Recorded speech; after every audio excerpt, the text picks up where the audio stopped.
अरे का भइल काहे छटपटा तारू? ओहो काहे नहीं समझ का समझे?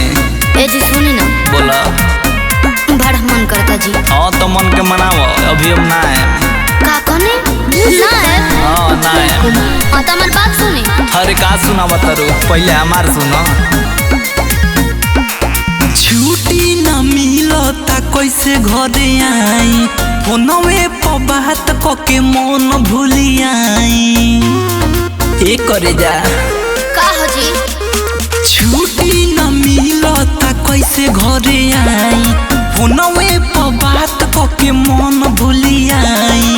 तू कहतारू रानी घरे आजा राजा हो, घरे आजा राजा। काहे देत बड़ो हमारा के साजा,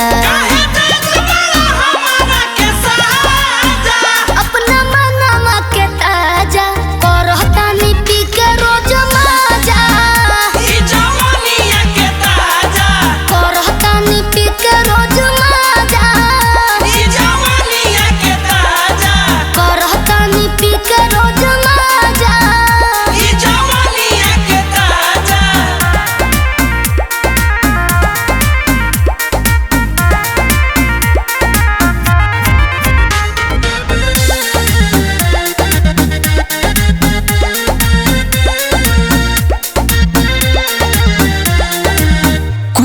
चला के सुता लागी ठंडा हवा, रानी हो खाला बरदास वाला दवा। चुप रही तोहरी है आदतिया सोहाला ना, हमरा दिलवा के फीलिंग बुझाला ना, बुझाला ना। अपनी इज्जत के बजावो तारू बाजा, बजावो तारू बाजा। सुनो काहे देत बड़ो हमारा के साजा, अपना मनवा के ताजा करहतानी पी के रोज माजा। करहतानी पी के रोज माजा, करहतानी पी के रोज माजा।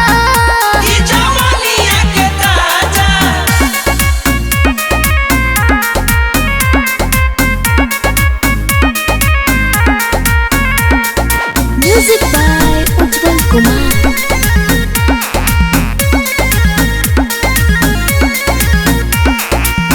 कैसे के आई हम काम धाम छोड़ के, पानी में पियल कर नींबू निचोड़ के। राहुल रबी कर तू बारो का सहाय हो, लोना हमरो के उहवे बोलाई हो।